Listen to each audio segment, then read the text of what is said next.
পাল এর আগেও পীড়িতদের সঙ্গে দেখা করেছেন বিভিন্ন সময়। এবারও গেছেন, উনি ওনার দায়িত্ব পালন করেছেন, কিন্তু অ্যাডমিনিস্ট্রেশন যার হাতে আছে মমতা ব্যানার্জি, তার দিক থেকে কোনো সেরকম পদক্ষেপ দেখতে পাচ্ছি না।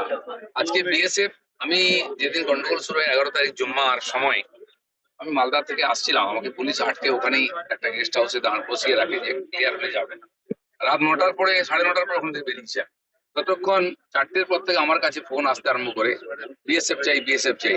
ধুলিয়ান, সাজির মোড়, ডাক বাংলো, যেখানে যেখানে হিংসা হয়েছে, শমশেরগঞ্জ, যে বিএসএফ পাঠান। আমি ডিআইজির সঙ্গে আমার পরিচয় ছিল, আগে দেখা করেছিলাম, দেখা করে পরিস্থিতি জানাতাম, আমি যেহেতু সেন্ট্রালের হোম স্ট্যান্ডিং কমিটিতে আমি ছিলাম। তো ওনাকে আমি ফোন করলাম যে এরকম ব্যাপার, এবং যে যে জায়গা থেকে ফোন আসছে আমি হোয়াটসঅ্যাপে সব নাম পাঠালাম, বলে হাম ভেজ রে হ্যাঁ। 6টার পরে ওখান থেকে বিএসএফ ঢোকে, মালদার দিক থেকে আস্তে আস্তে ক্লিয়ার করে। আর পুলিশ আমাকে আসতে দিচ্ছিল না। আমি বিএসএফ সঙ্গে কথা বললাম যে বন্ধ হয়েছে কিনা ঝামেলা, বলে হ্যাঁ বন্ধ হয়েছে, টেনশন আছে। আমি 9:15 পরে বেরোলাম ওখান থেকে। আর যখন দেখতে দেখতে ধুলিয়ান, হাজির মোড়, শামশেরগঞ্জ দিয়ে আসছি, তখন আগুন জ্বলছে, দোকান ভেঙা হয়েছে, গাড়ি জ্বলছে দুই দিকে, সে ভয়ঙ্কর পরিস্থিতি।